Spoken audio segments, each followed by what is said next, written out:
These microphones are kind of weird with the t-shirt. It's also kind of zoomed in. Ooh, oh, whoa. I'm clearly a professional here. What is going on? Okay. Hey everyone, Dr. K here. Welcome back to the Cozy OT YouTube channel.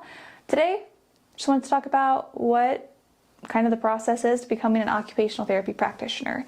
Now, I say that occupational therapy practitioner because you can be an occupational therapist or you can be an occupational therapy assistant.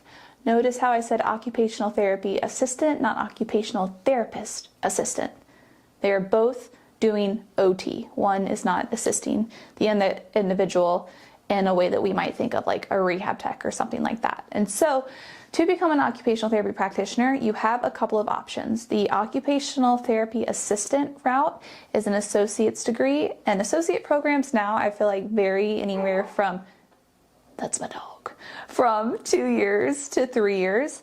And so you can go to school. That's where you learn about occupational therapy process. The main difference between an occupational therapy assistant and an occupational therapist is that occupational therapy assistants are not in charge of the plan of care for an individual. They are under the guidance of an occupational therapist. They also are not responsible for interpreting the evaluations that occur or any outcome measures that occur. That interpretation and evaluation goes to the occupational therapist. So other than that, they're both doing occupational therapy interventions, and they're both working with clients and helping them do the things that they want to do and need to do, but may not be able to do because of illness, injury, life circumstance. And that is basically what it means to be an OT. So that's one route. You can become an occupational therapy assistant. The other route is an occupational therapist. There are currently, as of this video, no more bachelor entry for occupational therapy. You either, to be an occupational therapist, you have to get your master's degree or you have to get your doctorate degree, entry-level doctorate degree. To do that, you would need to get a bachelor's degree first in really whatever you want. People ask me what is the best major for occupational therapy. Literally anything, because we are the profession of helping people. So you know, I think having some background knowledge in like anatomy and psychology is helpful. You have to take those type of classes anyway as prereqs to get into an OT program. So you'll get that basic knowledge regardless. But when you're looking at an actual major, I've seen people who have degrees in art history, people who do biology, someone with a dance major. So it's really whatever you're passionate in, you're bringing that passion and interest to the field of occupational therapy. And I would actually be curious if y'all don't mind sharing what your major was going into OT school. So my major, which is a whole story, was psychology. So I got my degree, my undergraduate degree in psychology, and then went in and got my entry-level doctorate, or the OTD. So if you want to get your master's degree, you go to undergrad, and then you apply to a master's program, and then you get your master's degree.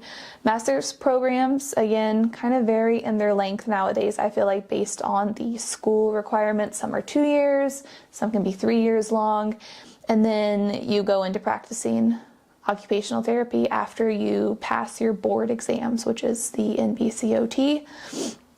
That is the name of the OT board exams.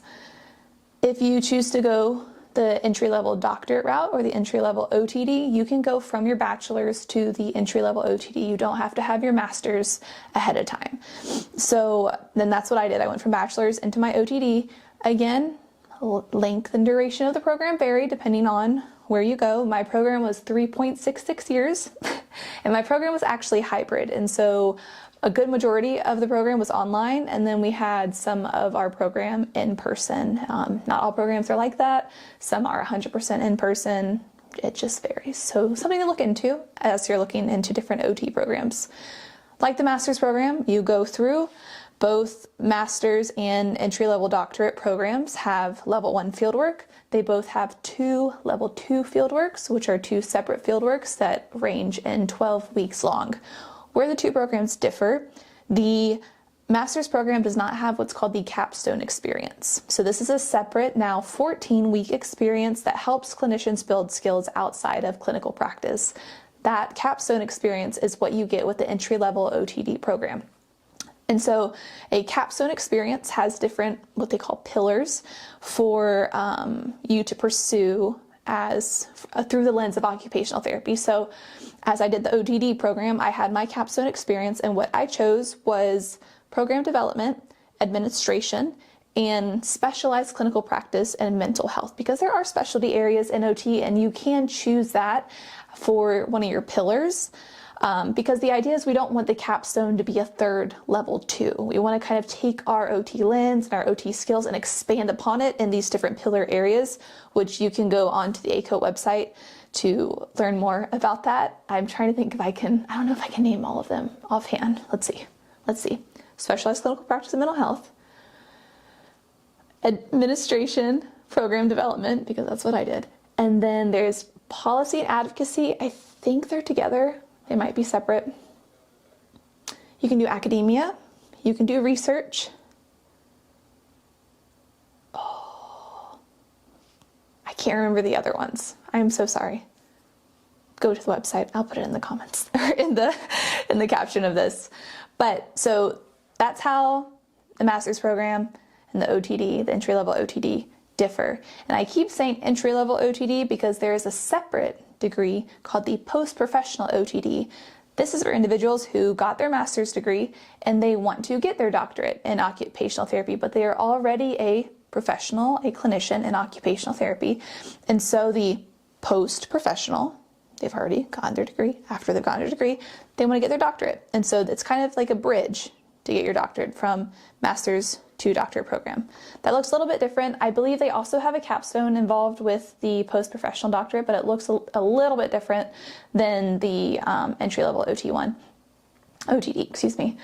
And then if you want to go full send, you can get your PhD in occupational therapy and do with that what you may.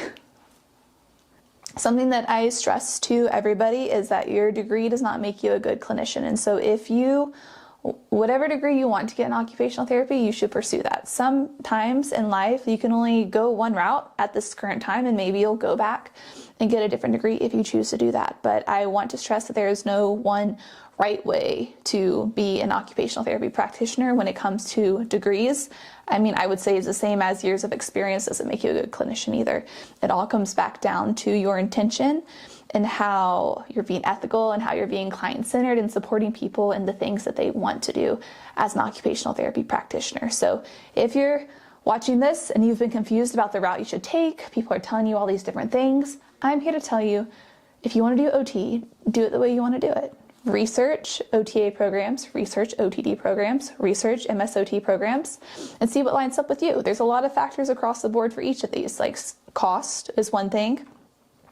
Access to classes, is it all online? Is it partially online? Is it all in person?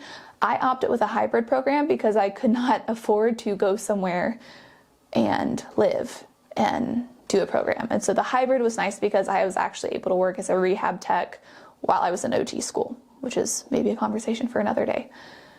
So there's a lot of factors that go into it. You just go be the OT that you want to be. So, homework for you guys. Just kidding, there's no homework. But in the comments, if you want to share what your undergraduate degree was, because you might make some friends in the comments, or it might be helpful to people that are watching this. Maybe share what type of program you went into, or if you changed your mind, or if you did I'd love to hear from people who did the post-professional OTD as well.